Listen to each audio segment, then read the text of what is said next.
বাপ তুই কই গেলি? এই সেটা না আমার খোকা, তোমরা কি আমার খোকারে দেখছো? দেখো না, এই যে না আমার খোকা, তোমরা কি আমার খোকারে দেখছো? দেখো নাই, তুমিও দেখো নাই, তোমরা কেউই দেখো নাই, কেউ না।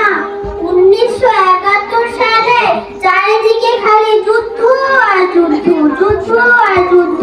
সে যুদ্ধে আমার খোকা আর ঘরে পড়ে রইল না, সেও চলে গেল যুদ্ধে। যাওয়ার সময় আমারে বলে গেল যে মা আমি যুদ্ধে যাচ্ছি, মা তুমি আমার জন্য দোয়া কইরো। আমি করলাম যে মূর্খ মূর্খ মানুষ, যুদ্ধ কি বুঝি না। আমি আমার খোকারে কইলাম যে বাপ যুদ্ধ কি রে বাপ, যুদ্ধ কি? আমার খোকা কইল